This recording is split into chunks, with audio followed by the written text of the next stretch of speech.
কোন দল সেরার শিরোপা দখল করবে, ভারত নাকি দক্ষিণ আফ্রিকা?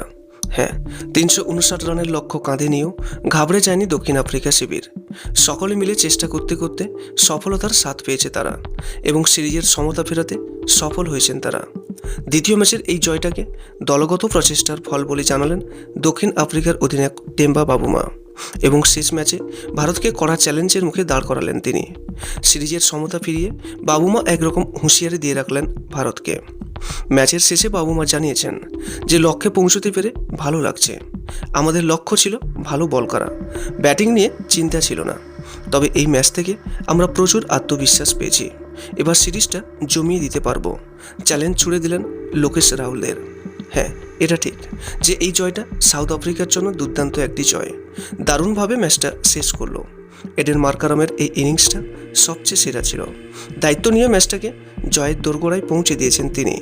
সত্যি বলতে টেস্ট সিরিজ জেতার পর বাবুমাদের দলের আত্মবিশ্বাসের গ্রাফটা একেবারেই ঊর্ধ্বমুখী ছিল, আর সেটাকেই তারা কাজে লাগিয়েছে। এবং দক্ষিণ আফ্রিকার এই দলটার মধ্যে একটা সুস্থ প্রতিযোগিতা রয়েছে, যা সকলকে ভালো পারফর্ম করতে উৎসাহিত করে। দলকে গুরুত্বপূর্ণ একটি জয় এনে দিতে পেরে খুশি মার্কারামও।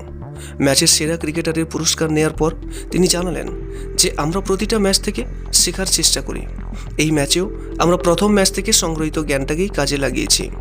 সময় নিয়েছি, খারাপ বলের অপেক্ষা করেছি, তাই এই জায়গায় পৌঁছতে পেরেছি। তাছাড়া এটাও জানতাম যে এমন পিচে দাঁড়াতে পারলে রান তোলা সম্ভব। হ্যাঁ, এটা একেবারেই ঠিক কথা যে সাউথ আফ্রিকা যে লড়াইটা করে দেখালো তা সকলের কাছে একটি শিক্ষণীয় ম্যাচ হয়ে থাকবে। আর আগামী ম্যাচটা আমরা একটি দুর্দান্ত লড়াই দেখতে পারবো। কারণটা খুবই স্বাভাবিক, দুই দলই সিরিজ জয়ের জন্য নিজেদের ১০০% দিয়ে লড়াই করবে।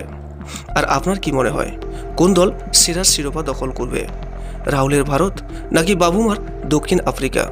অবশ্যই আপনার একটি মূল্যবান মন্তব্য জানাতে ভুলবেন না এবং ভিডিওটি ভালো লাগলে একটা লাইক করবেন এবং আপনার কাছের মানুষদের কাছেও শেয়ার করবেন।